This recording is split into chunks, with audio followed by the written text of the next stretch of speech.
Oke, assalamualaikum warahmatullahi wabarakatuh. Berjumpa lagi dengan saya ya di channel Halo Tani TV. Oke, sahabat tani, bagaimana kabarnya? Semoga kalian sehat selalu ya. Semoga urusannya dilancarkan oleh Allah Subhanahu wa taala. Amin.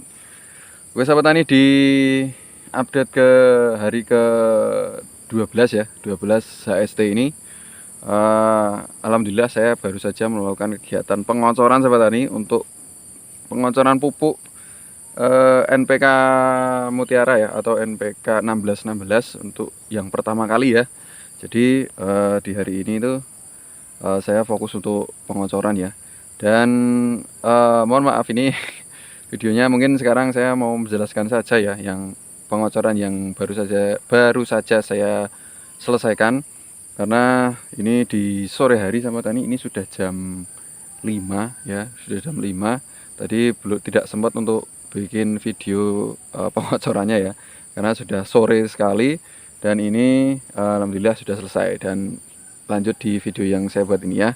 Jadi untuk sekarang saya mau menjelaskan untuk pengocoran di hari ini ya kan. Di hari ini fokus di nutrisi ya sahabat tani, nutrisi, dan ada sedikit fungisida untuk apa ya, mencegah penyakit yang akan timbul ya.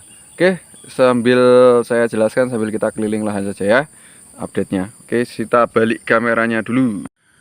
Oke sahabat tani, jadi untuk pupuknya ya langsung saja ya, tidak usah berlama-lama, nanti sambil berjalan sambil kita update ya untuk tanamannya. Alhamdulillah, tapi sebelumnya saya mau lihatkan dulu sahabat tani, untuk tanamannya itu sudah mulai memunculkan tunas-tunas air ya. Nah ini ya, kelihatan tunas-tunas air itu sudah mulai muncul, walaupun sedikit-sedikit ya. Alhamdulillah sudah muncul, itu membuat saya tuh lebih tenang ya, karena otomatis tanaman itu sudah beradaptasi dengan lingkungan barunya. Alhamdulillah di hari ke-12 HST ini ya. Oke, langsung saja ya. Jadi untuk pupuk yang saya gunakan barusan ya, itu pupuk NPK 1616 ya, sebanyak setengah gelas sahabat tani ya, setengah gelas kurang lebih. Atau saya tuh tadi pakai cup air mineral yang ukuran 120 ml itu ya, yang kecil itu ya. Nah itu sudah sangat cukup ya untuk pengocoran di awal-awal fase vegetatif ini ya. Jadi saya cuma pakai setengah gelas atau 1 cup air mineral kecil itu ya. Tidak banyak-banyak sahabat tani saya, karena saya tidak mau over pupuk ya, karena di tahun kemarin sahabat tani itu ngeri ya sahabat tani ya, untuk pemupukannya tuh saya jor-joran ya di masa vegetatif itu. Dan memang tanaman itu bagus ya, tinggi-tinggi, bagus ya, daunnya gede-gede, lebar-lebar, dan akhirnya waktu masa generatif karena over pupuk ya, penyakitnya datang semua ya. Jadi saya untuk di kesempatan kali ini ya, di tahun 2026 ini, saya lebih bijak lagi ya untuk penggunaan pupuk sesuai kebutuhan tanamannya. Karena tanaman masih kecil seperti ini ya sahabat tani, masih kecil seperti ini ya, tidak usah banyak-banyak lah ya pupuknya itu. Yang penting ada gitu aja ya, sesuai kebutuhan tanamannya aja ya. Jadi itu ya, nomor 1 tadi pupuk NPK 1616 sebanyak setengah gelas. Kemudian saya tambahkan lagi 1 sendok ultradap ya, 1 sendok ultradap atau pupuk MAP ya, pupuk MAP atau pupuk yang apa itu ya, Merauke MAP lah ya. Jadi mereknya kan ada beberapa ya, saya itu pakainya pupuk MAP gitu aja ya, biar gampang gitu aja ya, ultradap atau Merauke MAP sebanyak 1 sendok makan saja, tidak usah banyak-banyak ya. Itu karena ya saya takut itu over pupuk ya, jadi secukupnya saja ya. Jadi yang kedua itu pupuk MAP. Yang ketiga sahabat tani, itu saya tambahi sedikit 1 sendok ya, 1 sendok pupuk magnesium sulfat ya. Gunanya untuk ya, magnesium sulfat itu kan ya apa ya, sebagai zat hijau daun juga ya, dia kan sebagai transporter ya, transporter pupuk ke seluruh tanaman ya, seluruh bagian tanaman gitu, kasarnya itu seperti itu sahabat tani ya. Jadi itu, dan tidak lupa juga yang keempat sahabat tani ya, itu saya memasukkan asam humat supaya maksimal ya, lebih memaksimalkan penyerapan nutrisi yang ada di dalam tanah ya. Untuk pokoknya itu asam humat saya itu tidak pernah lupa kalau pas ngocor ya, pasti ada asam humbat walaupun cuma 1 sendok saja ya. Kemudian yang kelima sahabat tani untuk fungisidanya ya. Nah ini ya, metode yang saya pakai ini itu di musim kemarau seperti ini ya, itu fungisida harus tetap masuk saya sahabat tani ya. Itu saya tadi pakai fungisida kontak itu sebanyak 2 sendok makan ya, 2 sendok makan tapi tidak full ya, biasa saja 1 sendok makan, tidak peres juga tidak full. 2 sendok makan itu fungisidanya saya pakai Kasumin sahabat tani. Kasumin ya. Fungisida murah tapi itu insya Allah efektif untuk melawan layu-layuan sahabat tani ya. Layu-layuan ya dan penyakit yang lainnya lah ya yang di dalam tanah. Oke, jadi itu ya. Sebanyak 2 sendok ya teman-teman Kasumin itu. Dan untuk yang fungisida sistemik seperti biasa saya harus memasukkan fungisida sistemik ya. Fungisida sistemik ini tadi saya pakai 1 sendok lagi ya. 1 sendok itu saya pakai Simoksanil sahabat tani. Karena saya punyanya itu ya. Simoksanil ya. Ini kita sambil ke atas ya. Jadi itu saja teman-temannya untuk pengocoran di hari ini ya.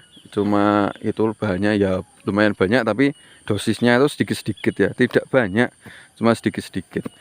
Jadi untuk yang pertama itu NPK, kemudian yang kedua itu pupuk MAP, yang ketiga pupuk magnesium sulfat, yang keempat itu ada asam humat ya kan, yang kelima itu ada fungisida kontak Kasumin ya, dan yang keenam ada fungisida sistemik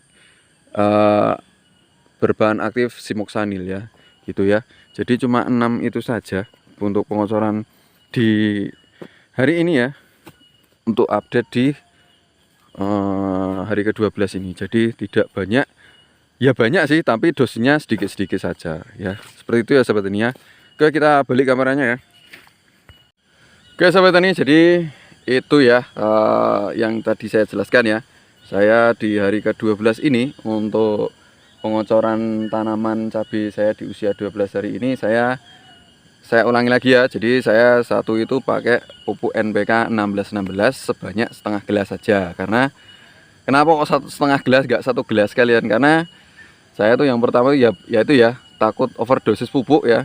Kemudian sebutuhnya tanaman saja ya, karena tanaman juga masih kecil.